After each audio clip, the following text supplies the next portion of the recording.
আমি রাসূল থেকে শুরু করেছি বাবা, নবী পাকের কোন রকম প্রশংসা করে শেষ করতে পারবো না, কারণ আমার রাসূলের পেশাবকেও আমরা মোবারক বলি। জোরে বলে যে নবীর পেশাব মোবারক, সেই রাসূলুল্লাহ কেমন করে আমি প্রশংসা করব? আমার মতো নাদান গুনাহগার নবী পাকের প্রশংসা করে শেষ করতে পারি না। এতটুকুই বলি, আমার নবী পাকের যে সম্মান কত আমার আল্লাহই ভালো জানে। আমার বন্ধুরে চলো না গিয়ে যাই, আল্লাহ আল্লাহ কে জানেছে, আল্লাহ না মিলেগা अल्लाह वाले हैं जो अल्लाह से मिला देते हैं। अल्लाह अल्लाह कराते अल्लाह पावा जाए ना, अल्लाह वाला रासेन जरा अल्लाह संगे साक्षाৎ करिए दें। আল্লাহ প্রতিধ্বনি করেন বাবারে, এই সোনামানিকেরাও পৃথিবীর জমিনে আল্লাহর একজন মেহবুব বান্দা। বাবা বালক শহরের বাদশা ছিলেন, পিছনে 40 জন দেহ রক্ষাকারী, আব্বা আমার 80 জন সদা সর্বদা বডিগার্ড। বাদশা ইব্রাহিম বিন আদহাম এইভাবে চলাফেরা করেন। একদিন বিছানায় শুয়ে আছে রে বন্ধু, রাত নিশি যখন হয়ে গেছে, ওই নিশির বেলাতে হঠাৎ খুটখাট খুটখাট আওয়াজ শব্দ হয়। কে ওখানে কে কে কে ও আওয়াজ আসছে, ও বাদশা ইব্রাহিম, আমি আপনার একজন বন্ধু কথা বলতেছি। কি করছো তুমি? বলে আমার একটি উটনি হারিয়ে গেছে, তাই আমি ছাদের উপরে খুঁজছি। এটা তো বিয়াকুফি কাজ, আপনি ছাদের উপরে খুঁজছেন কেন? লোকালয়ে আসুন, ময়দানে যান, জঙ্গলে যান, গ্রামে যান, জমিনে খুঁজুন, উটনি পাওয়া যাবে। বন্ধুরে আওয়াজ আসছে ইব্রাহিম বিন আদহাম, উটনি যদি ছাদের উপরে না পাওয়া যায়, আরামের বিছানায় শুইয়া কি আল্লাহ পাওয়া যায়? কে আমার আওয়াজ দেয়? রাতের ঘুমটা হারাম হয়ে গেল রে বাবা, রাতের বেলা আর ঘুমাতে পারলেন না, সারা রাত কেটে গেছে। সকালবেলা দরবারে যখন গেছে, দরবারে যাওয়ার পরে হঠাৎ শান করে একজন ব্যক্তি প্রবেশ করেছে। কে কি চাও? আমি একজন মুসাফির, সরো আমি এইখানে আরাম করব মুসাফির খানায়। বাদশা ইব্রাহিম বিন আদহাম বলছেন, এটা মুসাফির খানা নয়, এটা আমার বাসভবন। উনি ডাক দিয়ে বলছেন, বাদশা ইব্রাহিম গো, আপনার আগে এখানে কে ছিল? বলে আমার আব্বা জান ছিলেন।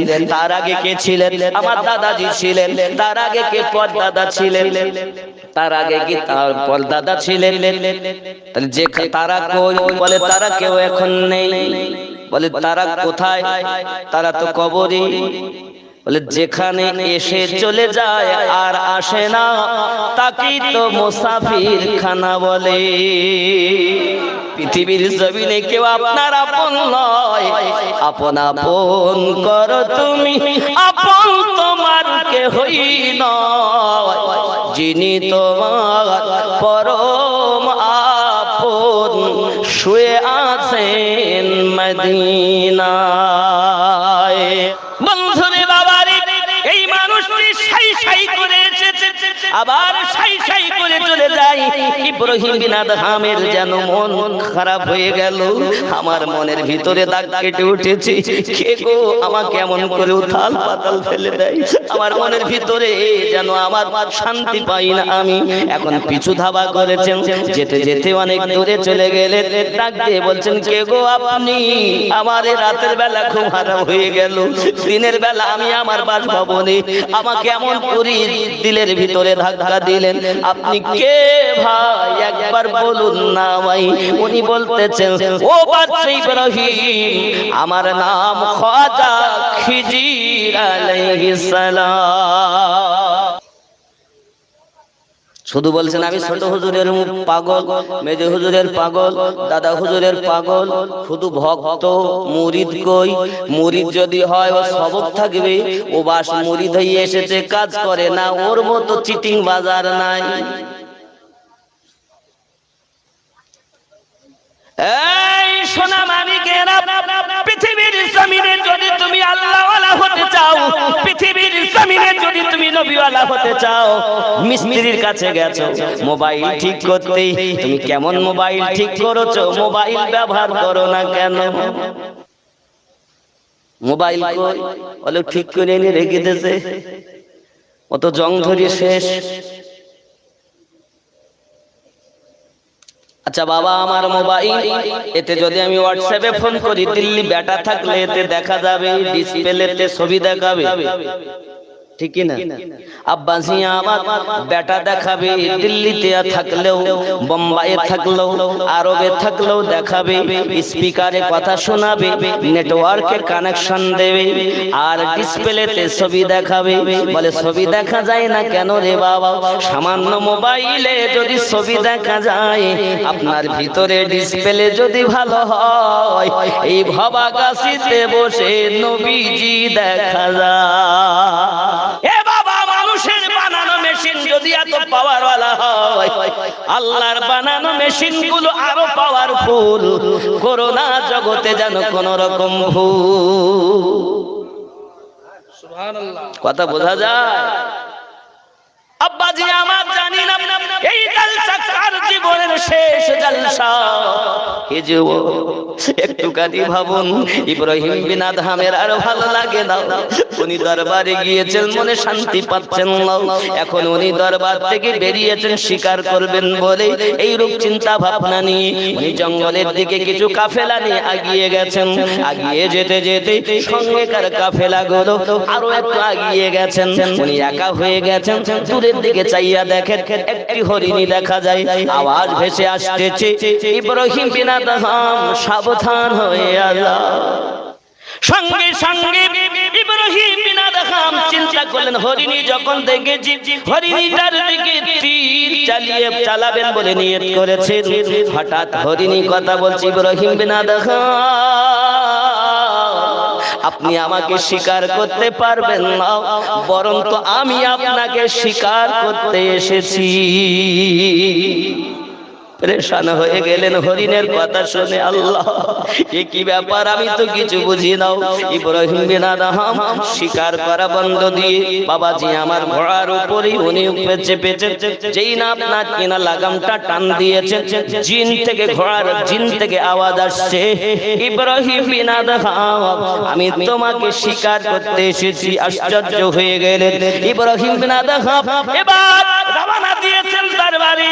দরবারে গিয়ে মনে ভালো লাগে না, চিন্তা করলেন আমি আর এইভাবে বাদশাহিয়াত করব না। বাদশা হাত ছেড়ে দিয়ে আল্লাহ পাবো কেমনে একটু তলাশ করি। ইব্রাহিম বিন আদহাম এবার বাদশা ছেড়ে দিয়ে শাহী পোশাক নিয়ে বেরিয়ে গেছেন। হঠাৎ জঙ্গলে দেখে বাবা একজন ময়দানের মধ্যে বকরি চড়ায়, তার গায়ে হলো চটের পোশাক। তার কাছে গিয়ে বলছে, ভাইরা খাল, তোমার ওই চটের পোশাক আমায় দাও, আর আমার দামি পোশাকটা তুমি পরে নাও। চটের পোশাকটা পরে ইব্রাহিম বিন আদহাম রওনা দিয়েছেন। এই সোনা মানিকেরাও যেতে যেতে যেতে যেতে দেখি একটি পুলের নিকটে, একটা পুলের উপরে একজন অন্ধ ব্যক্তি পার হতে যায়, কিন্তু টলমল টলমল করতেছে। ইব্রাহিম বিন আদহাম দেখেন এই পুল থেকে তো এই ব্যক্তি এখনই পড়ে যাবে। আয় আল্লাহ, তুমি তাকে হেফাজত করো। যে কথাই বলেছেন না তিনি, সঙ্গে সঙ্গে নজর করে তাকান, অন্ধ ব্যক্তি শূন্যের উপরে উঠতেছে।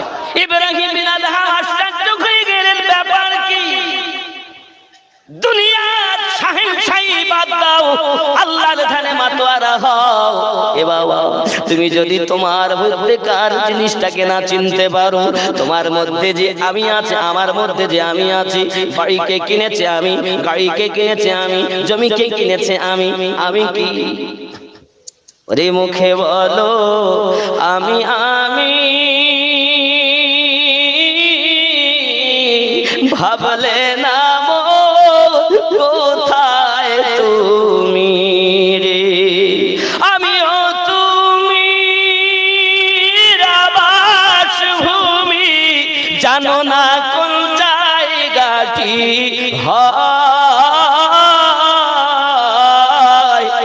আমার বন্ধু সোনা মানিক, বেটা আপনার নয়, বিটি আপনার নয়, বিবি আপনার নয়, মা বাবা আপনার নয়। এত মা এত বাপ পরিবর্তন করা।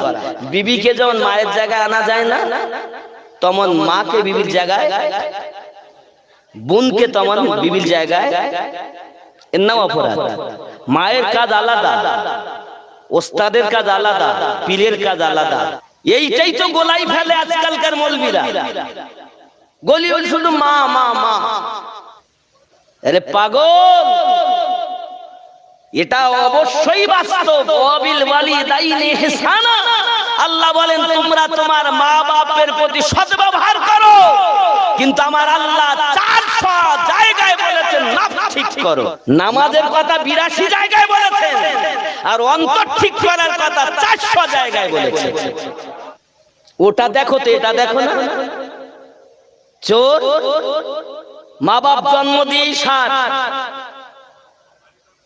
তাই বলে কখনো পিতা মাতাকে অসম্মান করা, তাদের জুতাতেও পা দেওয়া, মায়ের দিকে দয়ার নজরে মায়ার নজরে তাকালে কবুল হওয়া হজের সওয়াব পাওয়া যায়।